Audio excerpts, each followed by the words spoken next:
Hello, welcome to the showcase. My name is Shaun Martin. I've got 45 years experience in the field of entertainment, and I'm here to share with you some of the greatest talents and experience in Clubland by learning from each other.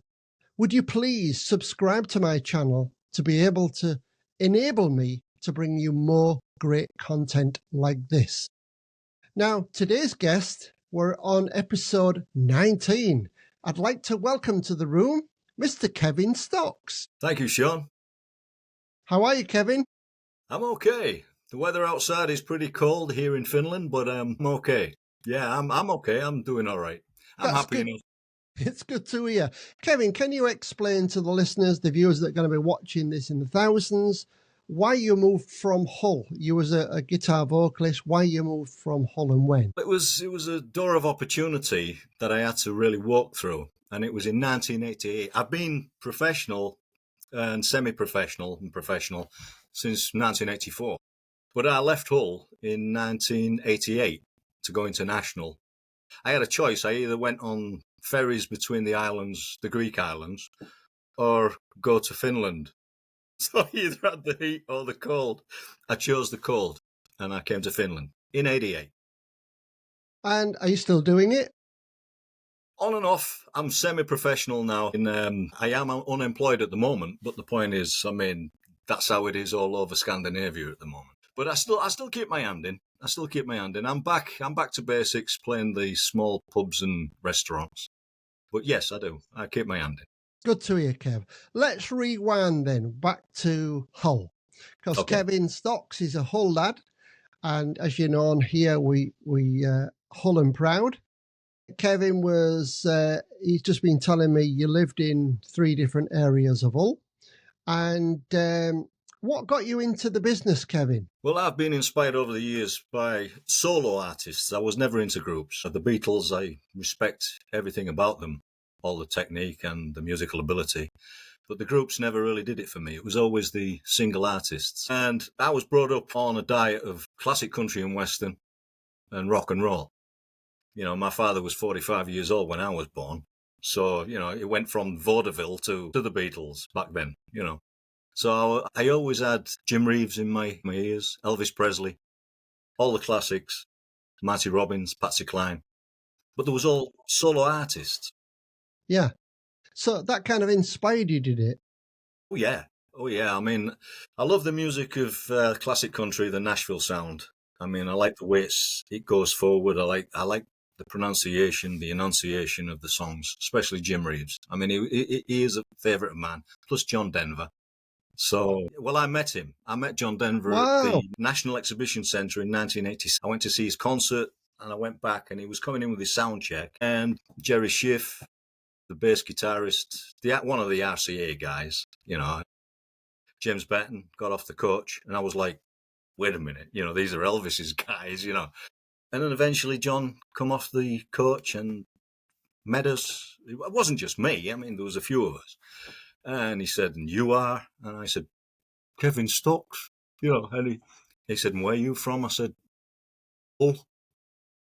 You know, my accent then, you know. And he said, well, it's good to meet you. And he's a very, very gracious man. And I was inspired by him. Yeah. It was a sad loss, the tragedy, the way that John Denver died. You know, he was at the height of his career. Some amazing songs. I mean, I've done many of John Denver's songs. I mean, Country Roads, you know, Leaving on a Jet Plane, all them classics that go down well, or even today, you know. So it's nice that you do that. Now, you play guitar. Where did you get your first guitar from, Kevin? It was purchased from Gough and Davy.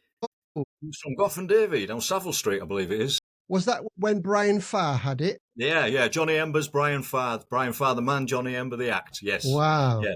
And funnily enough, I mean, joining the VAA, I heard you mention that with, was it Liz Hugel? Yes. Liz. And joining the VAA because we all had to go through that system back then. And he was one of the first. I bought the guitar. It was a Kimbara Les Paul copy, and he brought it round to the house. And then I got set up with an audition in 1984, and Johnny Patt was on the panel with Ivy Woodhead. We're talking now, aren't we? We're talking now. You know, I'm going back. So the thing is, and he loaned me his guitar. He loaned me his PA system, and I set up and I went for the audition. But Brian was there with me. Yeah, he is, and I went through. Brian, for his sins, he'd do anything for anybody. I mean, literally, I've known him get into trouble for helping people. That's the way it was, and it was with the duo with I forget what his name is. They went to America, and sadly he passed away. The bass player, I can't remember. Sorry about that. Apologies. And I think it affected Brian. He came out the business, didn't do it anymore. So but a great friend and a great musician, of course. Yeah. Do you remember Chris Brown working in there? Brown, was it? Yeah. Was he in the guitar department as well? Yeah, he was. Yeah, what a guitarist he is. Yeah. Vaguely. I'd be lying if I said I know him, because I don't. Let's go back to the VAA. Was it Ambassador Club? Do you remember? Yeah, it was Ambassador, I believe it was. Or was it one down Skullcoats Lane? I maybe moved then. But when I did mine, Kevin, it was at Ambassador, and Joe Longthorne was in the audience, Wow. I was with a duo then, and, I was very, very green. And I remember going up to Joe Longthorne and talking to him. I thought, wow, really nice this. And I think you get inspired by these people, So he was fantastic. You got your guitar, Kevin. Yep. You got your vocals ready. What was your first club? Can you remember? I think it was the Ace of Clubs. Wow. Ace of Clubs. I don't think that's around anymore. It's a block of flats. Yeah. Yeah, there's progress for you. Right opposite the Pelican, wasn't it? The pub. I believe so, yes. I believe it was down that area. That was a great club. Small stage, and I was as green as they come. I was salad, and it was great. It was great just to be on the stage, and it was the old, the drums and keyboard and drums, and that was it basically, and my guitar, and it was an experience. But my first pub gig was Charlie's Darley's Arms. Yeah, I know. And with Charlie Clark, it was always a fantastic night there. Typical Leslie Road night out, Yeah. Back then in the mid-'80s, and I always went down well there and learned a lot from the people, with a crack with the people and one thing and another. It was an education, and it set me up fantastically for what was to come, really. Absolutely. Kev, you've hit the ball on the head, because all the acts that are coming on here, some well-known acts. Yesterday I had Craig Harper, as you know, outstanding guy. He's now with Black Lace, doing really well. They all say, don't just be a singer and a guitarist. No. Entertain, get the audience on your side.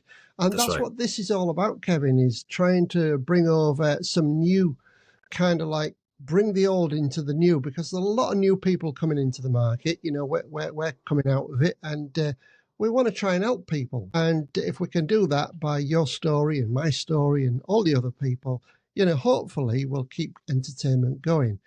Tell us a bit more about when you started branching out. Where did you go? Well, when I started branching out, I went national. I got in with Spennymoor agencies, and was it AIS? I believe it was. Artist International, yeah. I believe it was in Spennymoor. Yeah. Yeah. Up Same there as me. I was managed by them. Yeah. They got me in all over the country. I mean, I was all the way up northeast of England. I literally saturated it. Plus McLeod Oldens. Yes. Newland Artists. Yeah. And there was a new one in Hull at that time in the mid-'80s, I believe, Northern Entertainment with Nick Boyle. Really? Oh, I don't know that one. A guy called Nick Boyle. And so I had a lot to choose from. And I went professional in 85. I had enough work in 85, 86, 87, and then I went international in 88. But I was all over the north of England. Kevin, I must ask you this. Did you stay at the farm? The digs, no. The farm? You didn't? No, I didn't. No. I had some personal friends who lived in Middlesbrough, and I lodged in Middlesbrough and spread out from there, like spider's web, Stockton-on-Tees and one thing and another. Yeah. Look at you. But in them days, you used to get 10-day runs. Do you remember those? That's right. That's it. They used to book you for 10 days. And even if you worked 10 shows, they got the money. If you worked 6 shows, you still got your money. That's right. You generally do 2 Sunday afternoons with the strippers. That's right. That's it. Yeah, that takes me back a bit as well. I can tell some stories about them too. It was Oh my amazing. God, it does. And also you maybe had a Monday and Tuesday off, which was great because then you could go see another act. That's right. So I loved those 10-day runs. I did loads of them. I met some amazing artists. Some of them are well famous today. So it's nice. So you went to the Middle East. When was your first abroad venture? Well, the international stuff that came in 1988. I made an album. Well, a demo Wow. album. I made a demo album. It's not really commercially. You couldn't call it commercial. It was like a demo album to send out through. You remember the stage, the paper, the I stage? do. I remember it well. I used to buy it every week. That's it. And I just hit everybody out. I just sent a shot out with the album cassettes then, cassettes, and I made it at Howden Dyke Studios with the guy called Dave. I can't remember the keyboard who was there, but I'm sure the keyboardist, he played with Lorena, I think. And then I made a 12-track album, and I sent it out, and I was getting nothing back. Usual. So and I tried to go for a loan to get to make the album, and I couldn't get a loan. I went to what they call the listening bank then, who suddenly went deaf. And so I withdrew all my money from the bank and went somewhere else. But I surrendered. I surrendered an insurance policy. My mother went mad. She was, you can't do that. You got money coming in. It's going to accrue. And I said, no, I need to do this, and I did. And basically, I sent it out, and I got one on the hook, and it was Tommy Scott's Worldwide International in Blackpool. And he gave me a choice. He said, do you want to go to Greece or do you want to go to Finland? And I just, something just told me, you go to Finland. My father was said, no, Finland, freezing. No, you don't want to go there. He was right, as usual. And expensive. And it's, yeah, and expensive. But I came. That was my first hit, shall we say, on the international scene, was the ferries. Absolutely. I mean, it's not glamorous stuff, I mean, it's hard work. It's 7 days a week, several shows a day, but the money I was making on the boats was, like hands down more than I would ever make locally, shall we say, in Hull. So I took the risk. Kevin, I don't usually ask private questions, but is your wife from Finland? Is your wife? Yeah. Well, I've been married 3 times. Okay, well, let's talk about the one. Well, the one, Salla. Yeah, she's the girl. I've been married 10 years to Salla this year. Oh, lovely. We live in our own home in the middle of nowhere, overlooking a lake. So, nice. I always wanted to have that. If I couldn't have lived in Finland, I'd have gone to Whitby and lived overlooking the sea there, because I love that place. But here Whitby. In Finland, it's a place called Myrskylä, and it translates to stormy village. So stormy village. No more. And what's Finnish food like? Is it nice? Oh, yeah. Well, it depends what you want. I mean, traditional Finnish food is, absolutely, but it's fish based, usually around fish. But me, I go for the Italian, because my wife, she lived in America for a while, and she got into all the Italian and Mexican food, and then she's educated my palate on that. But the Finnish food is great. Yeah, it's very healthy. Yeah. Let's go back to your roots, Kevin. Thank you for letting us know about your good lady, and it's nice to know that you're happily married. Yeah, great. Did you work with anybody famous in Hull and surrounding areas? Yeah, I don't think so. I mean, when we did package shows in Hull, where they came, they did come. But in Finland, yes, throw a dart at the map. I've opened for Smokey a couple of times. How with Dave Norman? Is it Swift or is it? How long ago? We're talking back in the 90s. Oh, because I do a Smokey tribute. I do all the Smokey stuff, Yeah. So I do like a bit. Well, it's a bit like a tribute to Dave Norman, because he's like the main one nowadays. I absolutely love Smokey. It's awesome, and the Eagles, of course. Yes. Yeah. You'll I be a mean, big fan of. I haven't been with the Eagles, Sean. No. Wow. But yeah, Smokey, I mean, and Finnish artists. Wow. I mean, Michael Monroe. Yeah, I'm a good friend with Mike. Tarja Turunen from Nightwish. Kayako. Most of the big boys. I could mention names here, but it would mean nothing to the home audience. Obviously, it'll mean a lot to the Finnish audience. I mean, Kayako, Samuel Edelman, Kirka, he was massive. Danny. Wow. But once again, the single name act. Do you see Yeah. what's happening? They're just Yeah. single name acts. And wow, Jari Sillanpää, he was a tango king because they're big on tango singing.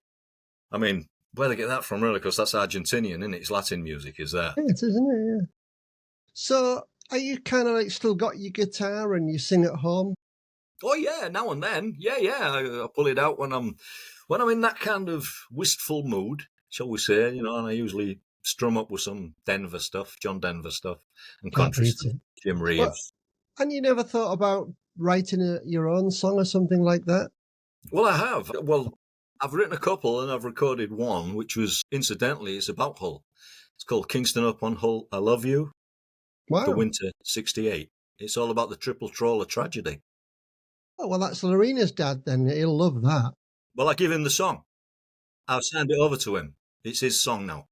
Fantastic. Oh, how I give him the nice. rights to it, because I live in Finland. Brian Flaxman. Yeah. Brian, that's right. Because he's doing a lot. He's written a book about the Hull trawlers and the fishing, and he's done a lot. Very, very passionate man, Yes. Yeah. as is Lorena. But Kevin, you said about you'd written a song and everything. Like, is that on YouTube where listeners can? Well, I can put it up on YouTube. I usually put it up on my Facebook. I put some stuff on YouTube, but I don't really use it because I'm pulling back from it now. Okay. It's I've had my 15 minutes of fame over and over again, to tell you the truth. I understand. But and of course the old Ponce is gone now. Same. You know what I mean? If I stand outside, we're pretty close to Helsinki airport, and they start circling, if it's sun shining. You know what I mean, nowadays. I do, Kevin, I do. Yeah, you've got to laugh at yourself. You have got to laugh, Kev. You've got to keep saying. Tell us, Kevin, because this podcast is purely about trying to help each other, trying to help new people. What advice have you got to somebody who's come into the business now that want to be a guitar player? Well, be true to yourself. Be true to yourself. Follow your dreams until it brings you home. I mean, have something in mind, obviously, and go for it. Go down that road, travel it well. Learn all you can from the people around you. Watch how other people play. Learn from other people. Don't be envious of other people. There's always better people than yourself. There always will I be. always say that. There's always better people than, even now, me, even when I go places to see, if I go now and then, because I hardly get out the garden gate these days. But the point is, and it's too cold, I'm like a bear, I like to hibernate. But the thing is, you've got to be true to yourself and go and be very aware that, and beware of the sharks in the business. It's not all that it's cracked up to be, Sean. You know that. I mean, I'm being honest now. You've asked the question, so I'm answering it honestly. And the thing is, you've got to cherry pick your stuff. You have a vehicle. Sometimes it's meant for one genre or a couple of genres. Don't try and sing too much. Don't cram too much in. Learn a decent repertoire. Get yourself 100 songs, 200 songs, and cherry pick and move around. But always learn. Always learn. It's a jigsaw puzzle. But you've got to be true to yourself. You've got to be honest with yourself. And you've really got to be dedicated to the business. And confident, Kev. Yes. Oh, absolutely. If you're not, and be forthright, because it can eat you up. We've all run into those deadlocks. There's nothing better, Kev, than when you go to a club and everybody's clapping and screaming. And you think, "Whoa, I really enjoyed it." You go home, you can't go to sleep. Then the next night you go out, you die in your ass. Yeah, well, that's it. I remember Al Gillian. Al Gillian, do you remember Al Gillian? I do. From the VA, from the Mice Men in Charitable Endeavour. He's the guy who founded it, Al Gillian. I remember I was at Centre Club with him, because Centre Club, they used to have the Good Companions on a Saturday morning. And it was only a couple of bob I got. I didn't, a couple of quid, I didn't get much. And I remember coming in and my voice was a bit raspy.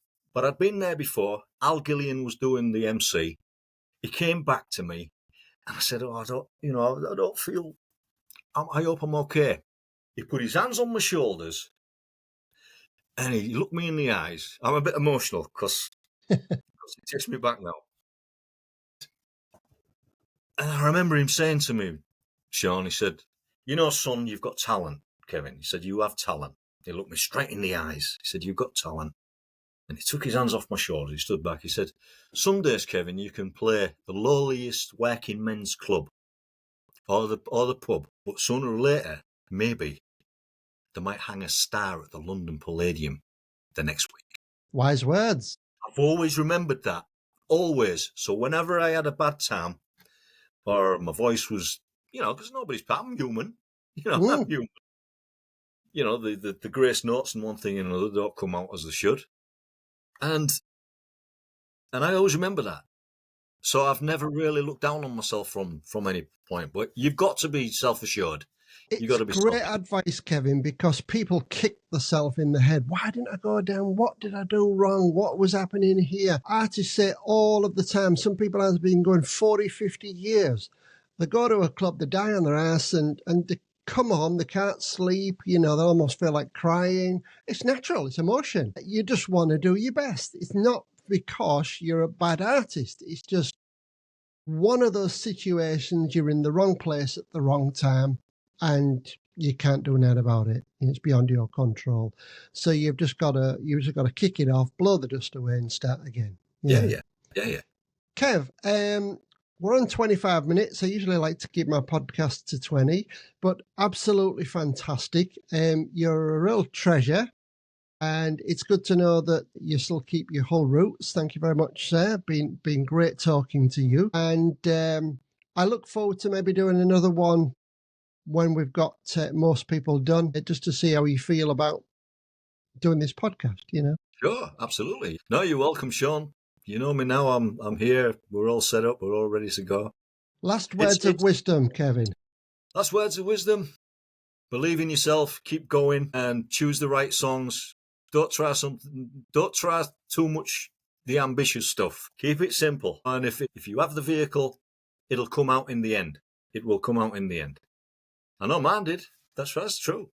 Fantastic words, Kevin. And thank you very much. Thanks a lot. Thanks, Shaun.